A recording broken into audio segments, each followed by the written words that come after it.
السلام علیکم معزز ناظرین، آج ہم سورہ کہف کا ایک مختصر سا خلاصہ سننے کی سعادت حاصل کریں گے۔ سورہ کہف مکہ مکرمہ میں نازل ہوئی۔ اس صورت میں 12 رکوع اور 110 آیتیں ہیں۔ کہف کا معنی ہے پہاڑی غار، اور اس صورت کی آیت نمبر 9 تا 26 میں اصحاب کہف یعنی پہاڑی غار والے چند اولیاء اکرام کا واقعہ بیان کیا گیا ہے۔ اس مناسبت سے اس صورت کا نام سورہ کہف رکھا گیا ہے۔ اس صورت کا مرکزی مضمون یہ ہے کہ اس میں نبی کریم صلی اللہ تعالیٰ علیہ وآلہ وسلم سے اصحاب کہف رضی اللہ تعالیٰ عنہم اور حضرت ذوالقرنین رضی اللہ تعالیٰ عنہ کے بارے میں کیے گئے کفار کے سوالات کا جواب دیا گیا ہے۔ چنانچہ آیت نمبر 9 سے لے کر 26 تک اصحاب کہف کا واقعہ بیان کیا گیا ہے، اور اس واقعے میں ان لوگوں کے لیے ایک بہترین مثال ہے جو اپنے دین اور عقیدے کی حفاظت کے لیے اپنا وطن، عزیز رشتہ دار، دوست احباب اور اپنا مال چھوڑ دیتے ہیں، کیونکہ اصحاب کہف چند نوجوان مسلمان تھے جو کہ بت پرست بادشاہ سے اپنے دین کی حفاظت کی خاطر سب کو چھوڑ کر ایک غار میں پناہ گزیر ہو گئے تھے۔ اور آیت نمبر 83 سے لے کر 99 تک حضرت ذوالقرنین رضی اللہ تعالیٰ عنہ کا واقعہ بیان کیا گیا، اور اس واقعے میں بادشاہوں اور حکمرانوں کے لیے بڑی عبرت اور نصیحت ہے، کیونکہ حضرت ذوالقرنین رضی اللہ تعالیٰ عنہ کی حکمرانی مشرق سے لے کر مغرب تک تھی۔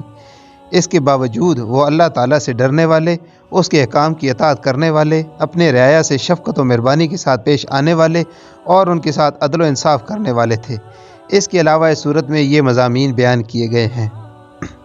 نمبر 1، اس کی ابتدا میں قرآن مجید کے اوصاف بیان کیے گئے کہ یہ عدل والی اور مستقیم کتاب ہے، اور مسلمانوں کو جنت کی بشارت دینے اور کافروں کو جہنم کے عذاب کی وعید سنانے کے لیے نازل ہوئی ہے۔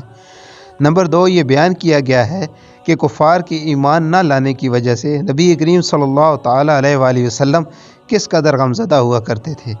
نمبر 3، اصحاب کہف کا واقعہ بیان کر کے حق ظاہر کرنے کے بعد کفار کی سرزنش کی گئی اور وہ عذاب بیان کیا گیا جو ان کے لیے تیار کیا گیا ہے۔ نمبر 4، ایمان لانے والے اور نیک اعمال کرنے والے مسلمانوں کی جزا جنت اور اس کی نعمتوں کو بیان کیا گیا ہے۔ نمبر 5، ایک امیر آدمی جو کہ متکبر اور کافر تھا اور ایک غریب آدمی جو کہ مومن تھا، ان کا واقعہ بیان کیا گیا تاکہ مسلمان اپنی تنگ دستی کی وجہ سے پریشان نہ ہوں اور کافر دولت کی وجہ سے دھوکے میں نہ پڑیں۔ نمبر 6، دنیاوی زندگی کی ایک مثال بیان کی گئی۔ نمبر 7، فرشتوں کے حضرت آدم علیہ السلام کو سجدہ کرنے اور شیطان کی سجدہ نہ کرنے کا واقعہ بیان کیا گیا۔ نمبر 8، آیت نمبر 60 سے لے کر 82 تک حضرت موسیٰ علیہ السلام، حضرت خضر علیہ السلام کا واقعہ بیان کیا گیا۔ نمبر 9، آخرت میں کفار کے اعمال برباد اور ضائع ہونے کا اعلان کیا گیا۔ نمبر 10، نیک اعمال کرنے والے مسلمانوں کو ابدی نعمتوں کی بشارت دی گئی۔ نمبر 11، آخر میں یہ بیان کیا گیا اللہ تعالیٰ کے علم کی کوئی حد اور انتہا نہیں۔ معزز ناظرین، سورہ کہف کی اپنے سے ماقبل صورت بنی اسرائیل کے ساتھ ایک مناسبت یہ ہے کہ قرآن مجید میں اللہ تعالیٰ کی تسبیح اور حمد کو ایک ساتھ ذکر کیا جاتا ہے، اور چونکہ سورہ بنی اسرائیل کی ابتدا میں اللہ تعالیٰ کی تسبیح بیان کی گئی تھی، اس لیے اس کے بعد وہ صورت ذکر کی گئی جس کی ابتدا میں اللہ تعالیٰ کی حمد بیان کی گئی ہے۔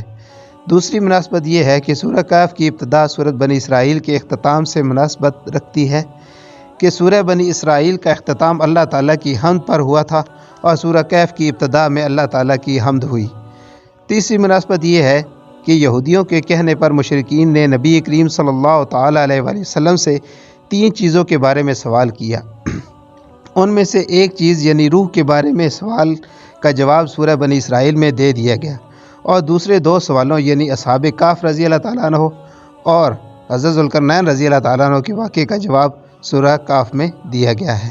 معزز ناظرین، اللہ تعالیٰ ہمیں قرآن کریم کو پڑھنے، اس کو سمجھنے اور اس پر عمل کرنے کی توفیق عطا فرمائے۔ اگر آپ کو میری یہ ویڈیو اچھی لگی ہے تو پلیز اسے لائک کریں اور دوسروں کے ساتھ شیئر کریں، اور ہمارا چینل اسلام کی نور کو سبسکرائب کریں۔ اپنا اور اپنے ارد گرد کے لوگوں کا بہت سارا خیال رکھیں۔ اللہ حافظ۔